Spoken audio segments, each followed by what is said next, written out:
All right, so let's jump into the rankings. So grouping these guys in about 5 apiece, starting at the bottom: Cody Ware, Ty Dillon, Corey LaJoy, Todd Gilliland, and Eric Almirola. Okay, so that's 30th through 34th in the point standing on my prediction list.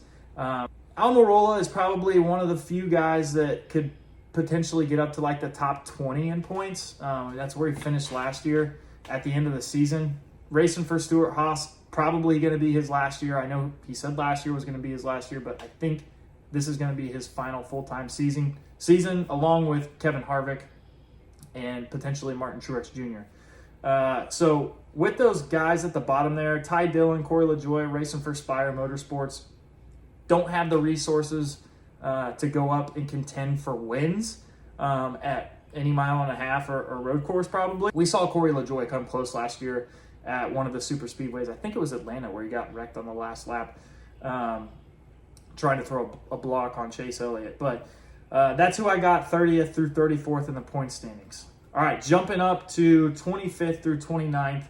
Brad Keselowski finished off 24th last year. He owns his own race team. I don't think that he probably has the infrastructure or the people surrounding him at RFK to put the speed in the car that he would probably have at Penske. I want to see Brad do well, but some of these guys that I'm going to rattle off, you'll probably see a common theme. They're going to do good at super speedways if they get the opportunity to, but a lot of the mile and a halves and short tracks, kind of questionable on performance. Ryan Preece filling in for Cole Custer, Stewart-Haas. I could see him doing a lot of good things this year for that program. He doesn't have as much seat time in the next-gen car to really, move him up the list, in my opinion, right now. He did do really well at the Clash before I think something happened where he lost power or his engine blown or something, but he was running like literally in first place, looking really good. But we'll see. Ryan Preece is a big question mark for me. But right now I have him at 26th. 27th, Ricky Stenhouse Jr. finished 26th last year. Then you have Harrison Burton and Noah Gragson, or Gragson, if you will. Both of these guys, Harrison and Noah, young drivers. Harrison was full-time last year with the Wood Brothers. Didn't really do all that well, but I think it's a resource shortfall for them over there. He has the talent to be in a Cup car, and Noah's going to get his first full-time season. He'll be battling Ty Gibbs for Rookie of the Year. So that's going to be a really good battle. I can't wait to see those guys duke it out on track. But as far as point standings go, Noah's probably one of these guys in this group that I could see breaking the top 25. But seat time, he doesn't have it. I'm going to go with the guys that have a little bit more experience with the next-gen car. All right, moving up the list. 20th, I got Austin Dillon. Austin Dillon finished 11th in points, or 11th overall last year. He made the playoffs. He got the win at Daytona when pretty much the rest of the field crashed. He is the lowest of the drivers I think I have ranked with as many top 10s and top 5s as everybody else. 11 top 10s, 5 top 5s in a win last year, but I think he was around 20th in points like all year last year. So RCR's bringing the heat with Kyle Busch. He's probably going to learn a lot this year from Kyle. I would hope that he does better than finishing 20th in the points, but that's where I got him shaken out. 21st, I got Daniel Suarez. I don't see Trackhouse being as dominant as they were last year with the notebook that the powerhouse teams have now on the next-gen car. I feel like Trackhouse is going to fall off a little bit. He finished 10th overall last year. I'll probably see him anywhere from like 15th to 21st is the lowest that I have him. He did get his first Cup win at Sonoma last year. I was excited about that. And I hope Daniel continues to do great things this year. But overall, I got him sitting at 21st when everything shakes out at the end. Then you got Chris Buescher, finished 21st last year. Got his first win as well. 10 top 10s, 3 top 5s. And yeah, Chris Buescher could, or Christopher Buescher if you're Dale Jr., could do a lot of good things this year. But we'll see. It's an RFK program with Brad Keselowski. Hopefully one of these guys breaks the top 20 and maybe sees a playoff spot this year. Ty Gibbs at 23, first full-time season coming off an Xfinity Series championship. I think this kid probably has the brightest future out of anybody in the series right now when it comes to future championships. He has dominated any series that he's been in so far, and really it's going to be a maturity thing for him this year. I think getting the respect of other drivers and just being able to compete and earn his name within the garage is huge for him. So I see him falling out, shaking out at 23rd. And then 24th, I got Michael McDowell, new crew chief this year. He had 12 top 10s last year, which is really surprising. It's probably his best Cup season. I think it was his best Cup season. He was 23rd last year overall. I see him just getting bumped out there probably towards the end. We'll see if his equipment will hold up throughout the year. But, man, Michael McDowell could be another Daytona 500 winner this year. You never know. All right, 15th, Kevin Harvick. Finished 15th last year overall. Kevin, this is his last full-time season. He has a lot of good numbers from last year. 17 top 10s and 9 top 5s with 2 wins at the end of the season there to put him in the playoffs. I hope Stewart Haas can get out of the hole they were in 2021. And I know they did it a little bit last year with the wins that they had, but as far as like putting championship equipment into the field, I hope that they can do that this year, and I hope to see Kevin's name towards the top of the list being his last full-time season. All right, 16th, you got Austin Cindric, last year's reigning Daytona 500 winner. Driving for Penske, he'll be piloting the 2-car again. I expect to see him get a little bit better over the course of time, right? He's still young, but he's dominated in the Xfinity Series as well. 17th, Alex Bowman. Man, this is a low spot on the totem pole for a Hendrick driver. But he has not outperformed his teammates. He did get a win last year, 12 top 10s, 4 top 5s. I could see Alex doing better than this. But last year he finished out 16th overall. I'd like to see him take his sponsor of Ally, who's a huge sponsor for the series, and put those guys back up in the top, probably 8, where that Chevy belongs. All right, 18th, Bubba Wallace. Bubba got his second career win in the Cup Series. Did it with no rain delays this time over at Kansas Speedway. Bubba had some pretty good runs towards the end of the year. I know he dealt with a lot of equipment issues, motors and stuff blowing up. But Bubba's one of those guys that I think, given the time and space that he has in the Cup Series, I think within the next 2 years we're really going to see him grow as a driver. I'd like to see him get up there once again in the top 15.